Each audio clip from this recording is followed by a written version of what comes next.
आज की डिजिटल दुनिया में आप जानते हैं, एक गलत क्लिक और मतलब जिंदगी भर की कमाई जा सकती है। इंटरनेट पर ये जो साइबर अपराधी हैं वो इतने ज़्यादा चालाक हो गए हैं, और ये सिर्फ कोई तकनीकी हमला नहीं बल्कि एक तरह का दिमागी खेल भी है। हमारे पास इस पर कुछ जानकारी है और आज हम उसी को थोड़ा समझने की कोशिश कर रहे हैं। देखते हैं कि इन ऑनलाइन खतरों से बचने के लिए क्या जानना ज़रूरी है। चलिए शुरू करते हैं। तो आप कह रहे हैं कि ये अब सिर्फ सिस्टम हैकिंग नहीं है, अब ये साइकोलॉजी का खेल ज़्यादा बन गया है। हाँ, बिल्कुल बिल्कुल। अपराधी अब हमारी भावनाओं का, हमारी जल्दबाजी का, हमारे भरोसे का फायदा उठाते हैं। जैसे फिशिंग ईमेल्स हो गए, या फिर आजकल वो डीप फेक वीडियो आ रहे हैं, नकली क्रिप्टो एप्स, क्यूआर कोड वाले स्कैम। इन सब में देखिए तकनीक तो है ही, पर उसके साथ साथ ये मनोवैज्ञानिक चालें बहुत हैं। अच्छा, क्रिप्टो की बात करें तो ये सीड फ्रेज चोरी का बड़ा डर रहता है। ये क्या चीज़ है और इतना खतरनाक क्यों है? हाँ, सीड फ्रेज, देखिए वो जो 12 या 24 शब्द होते हैं ना, वो आपके क्रिप्टो वॉलेट की अकेली मास्टर चाबी जैसे हैं। बिल्कुल मास्टर की। अगर ये किसी धोखेबाज के हाथ लग गए तो वो आपका पूरा बैलेंस, मतलब सब कुछ निकाल सकता है। ओह। चाहे वो कोई नकली सपोर्ट एजेंट बनकर मांगे या कोई दोस्त बनकर।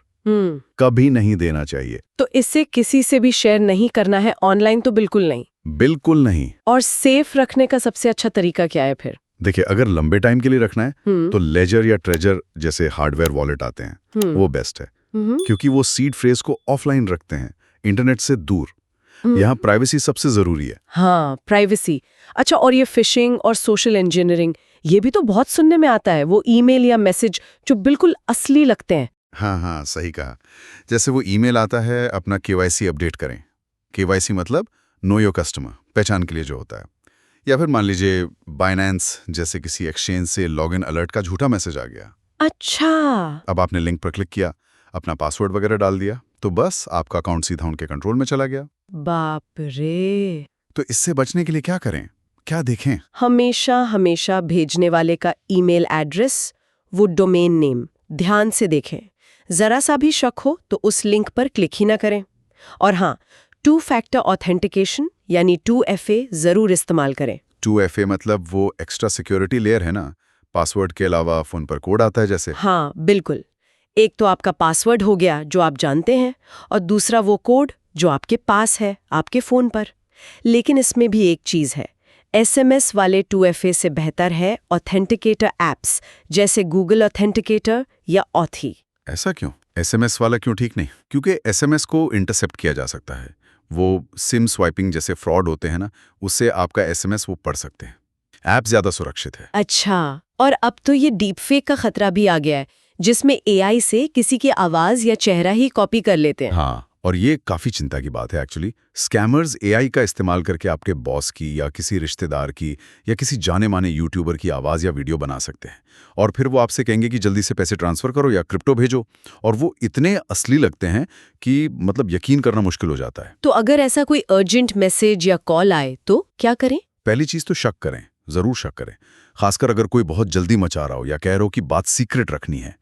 सिर्फ एक तरीके पर भरोसा ना करें। अगर कॉल आई है तो टेक्स्ट करके पूछें या वीडियो कॉल करें, मतलब किसी दूसरे चैनल से कंफर्म जरूर करें, खासकर अगर पैसे का मामला हो। सही बात है।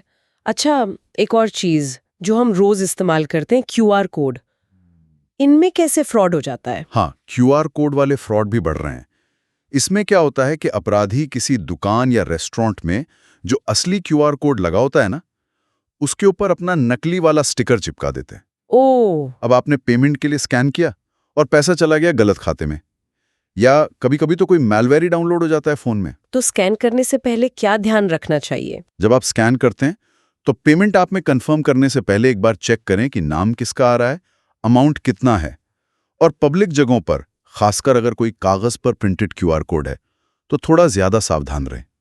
अनजान कोड स्कैन करने से बचें। और वो नकली डिलीवरी वाले मैसेज, जैसे आपका पार्सल कस्टम में फंसा है या नेटफ्लिक्स एक्टिवेट करने के लिए रिचार्ज करें।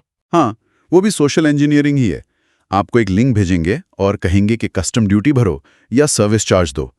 वो लिंक आपको एक नकली पेमेंट पेज पर ले जाएगा। बस एक बात याद रखिए, कोई भी जानी मानी कंपनी ऐसे अचानक रैंडम लिंक भेजकर पेमेंट नहीं मांगती। सही। तो ये तो हो गई मनोवैज्ञानिक चालें। इनके अलावा कुछ बेसिक टेक सिक्योरिटी टिप्स भी तो होंगे? हाँ, बिल्कुल हैं। कुछ बुनियादी चीजें हैं जो सबको करनी चाहिए। पहला, जैसा हमने कहा, हर जरूरी अकाउंट पर मजबूत 2FA लगाएं और कोशिश करें कि ऑथेंटिकेटर ऐप वाला हो, SMS वाला नहीं।